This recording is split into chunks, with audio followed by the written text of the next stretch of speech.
जय हिंद दोस्तों। आज हम पढ़ेंगे माइटोकॉन्ड्रिया। माइटोकॉन्ड्रिया क्या होता है और इसके बारे में बहुत अच्छे से हम लोग जानकारी लेंगे।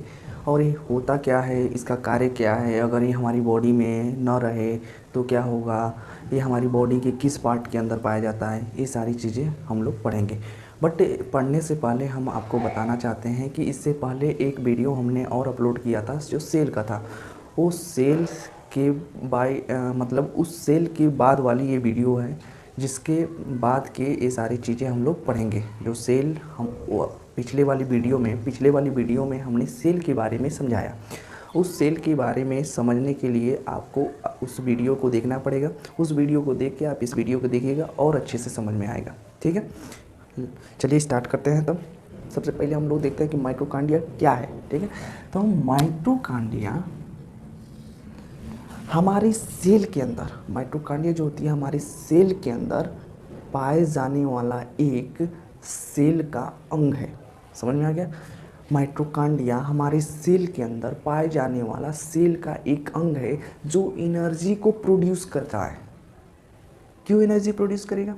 अरे भाई, जब एनर्जी वो प्रोड्यूस ही नहीं करेगा तो सेल जो कोशिका है वो अपना काम कैसे करेगी? जैसे हम लोगों को कार्य करने के लिए एनर्जी की आवश्यकता होती है, तो वो एनर्जी उसी सेल के माइटोकॉन्ड्रिया में बनती है। वो माइटोकॉन्ड्रिया में बनी हुई एनर्जी ही हम लोग अपने शरीर के द्वारा यूज़ करते हैं।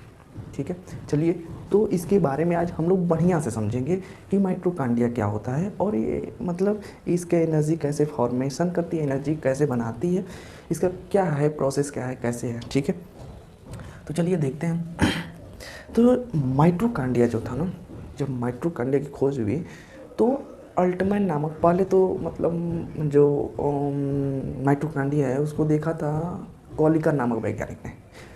माइटोकॉन्ड्रिया को कोलिकर नामक वैज्ञानिक ने देखा था, लेकिन बाद में अल्टमैन ने कहा हाँ यही है माइटोकॉन्ड्रिया यही है, हाँ इसका ये फंक्शन होता है। बट नाम दिया बेंडा करके, कौन वैज्ञानिक था, बेंडा करके एक वैज्ञानिक था, उन्होंने इसका नाम दे दिया माइटोकॉन्ड्रिया। ठीक है, अब आगे पढ़ते हैं कि ये जो माइटोकॉन्ड्रिया है इसका नाम अल्टमैन ने खोजा था।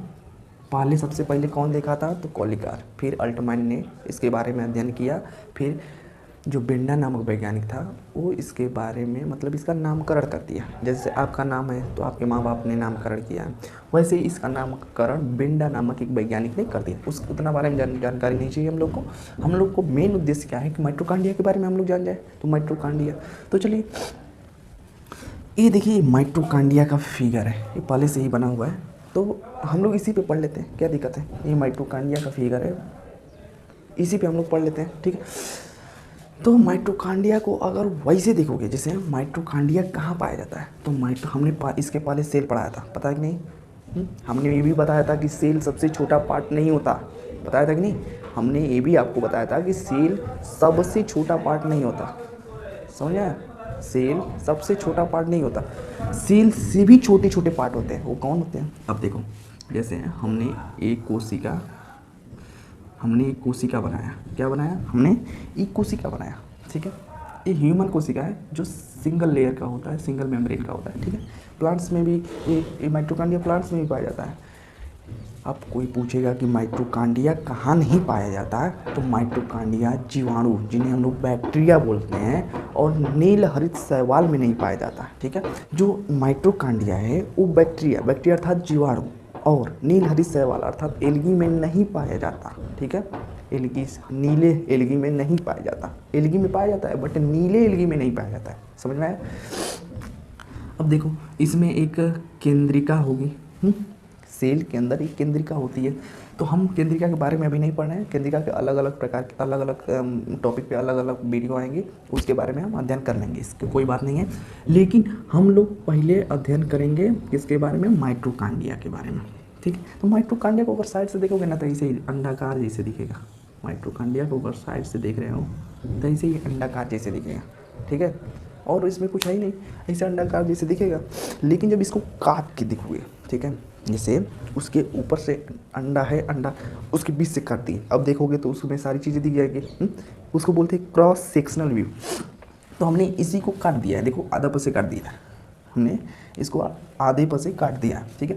तो ये होता है cross sectional view. Cross sectional view में मतलब वो सारी चीज़ें दिख जाती है जो आप दिखना चाहते हैं, ठीक है। तो देखो ये माइटोकांड्रिया का फिगर है।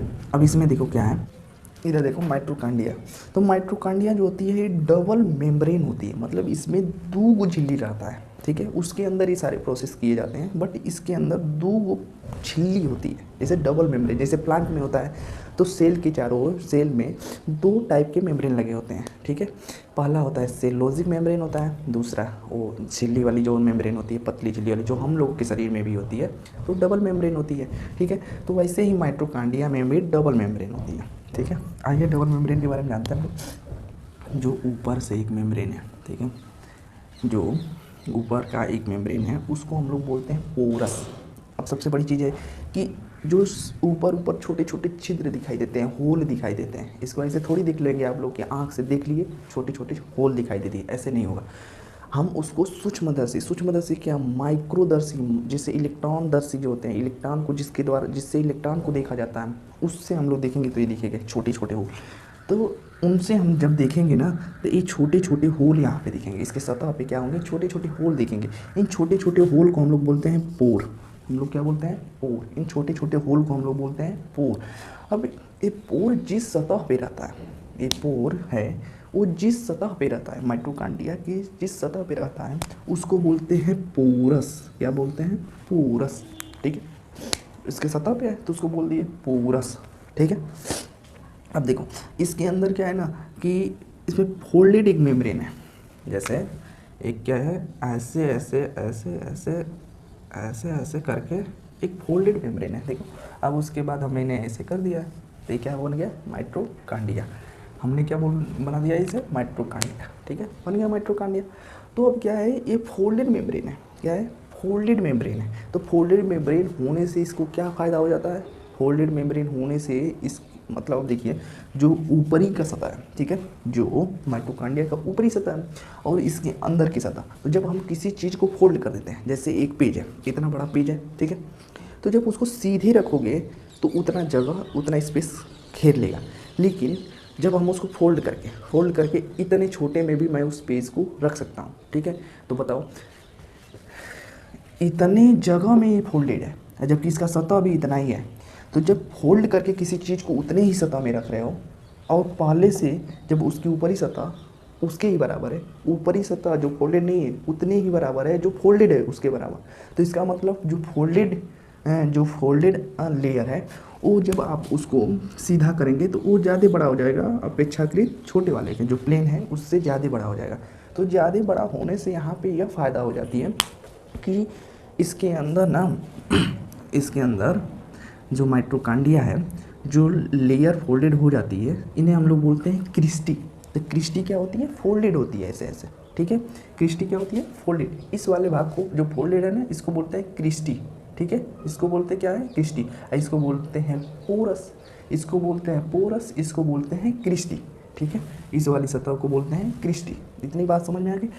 बट इस क्रिस्टी देखो, क्रिस्टी और पोरस के बीच एक खाली जगह है कि नहीं, तो इसको बोलते हैं इंटर मेम्ब्रेन स्पेस। क्या बोलते हैं, स्पेस, इंटर मेम्ब्रेन स्पेस।